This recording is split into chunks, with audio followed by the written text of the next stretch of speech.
Hello everybody, it's Dan here from Thomas WordPress Support. In this video I'm going to take you through setting up the theme options within Insight for WordPress.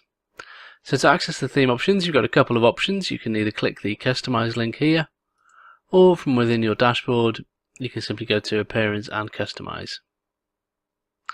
Once you're in the theme options, you'll be presented with a few various options like you can see here.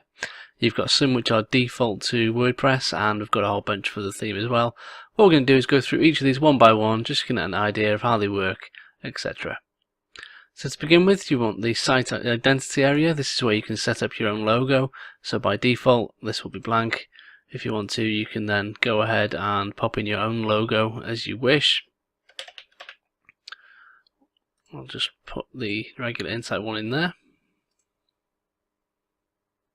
And you can also set the site title and tagline as well as your own featured, as well as your own favicon. Below this we've got the colours area. Now this is where you can set your own background for the whole body of the page, for individual sections, etc. You can also change the other colours via the theme colours, which we'll get to shortly.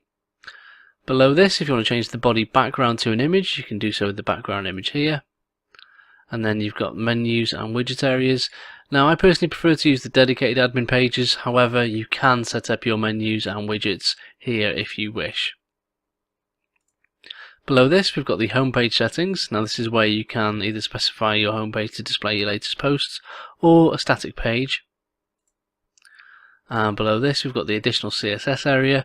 So if you're a bit of a developer and you don't want to use the child theme, then you can pop in any custom CSS in here for nice, quick, easy edits. Getting into the theme specific options, we've now got the theme colors. This is where you can change things like the primary background, the gradient colors, etc. So for instance, you can see the gradient here is made up of two colors.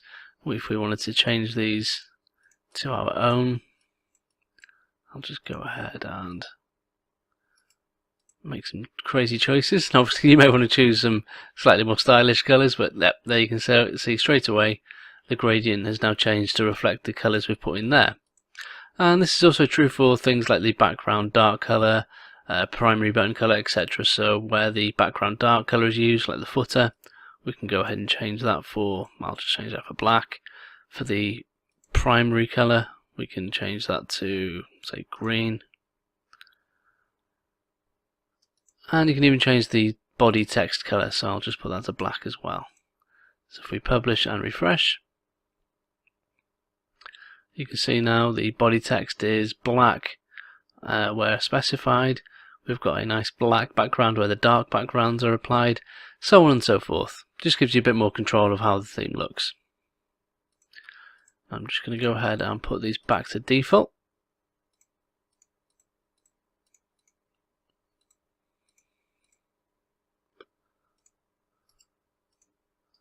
And we'll continue looking through the theme options.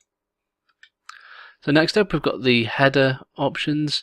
This is where you can choose the overall header style from the ones provided, as well as disabling the header at all.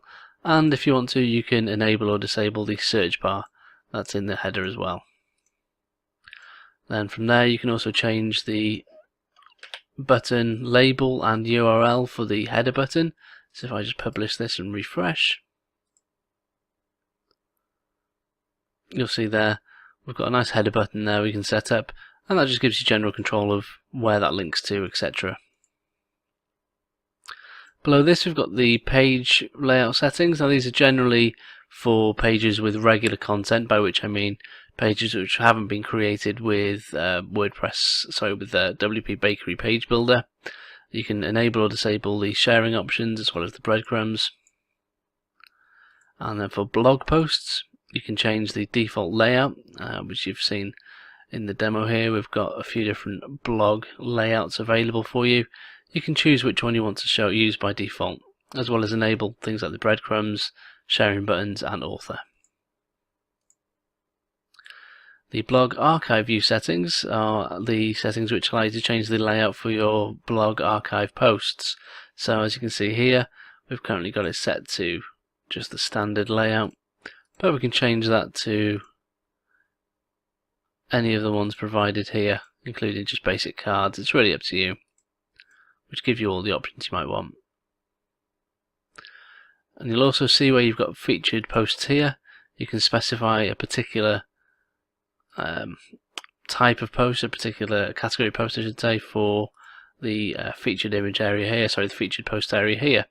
So if you want to highlight a particular series of posts in your blog archive, select the category you want to show here, and it'll be displayed in this neat box at the top. Moving on, we've got the portfolio single view settings. Much like the blog settings, this allows you to choose the default layout for your single portfolio items. And for the portfolio CTA settings, you'll see at the bottom of your portfolio area, if we go into one of the projects, if we scroll down, you can see we've got a nice call to action here. This is where you can set this up, so you can change the text, button, etc. exactly as you wish. Moving on, we've got the same kind of settings for the documentation, so you can enable or disable things like the breadcrumbs, the meta, category, etc.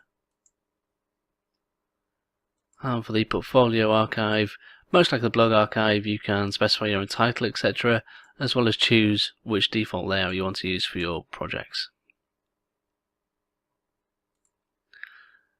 Next up, we've got the team call to action area. This is much like you see here with the projects. Each individual team member has its own call to action at the bottom. This is where you can set that up. And then you've got the controls for the WordPress login area, as the theme does include its own styling for the login pages. So if you want to set up a nice gradient, you can do so with your own custom colors here.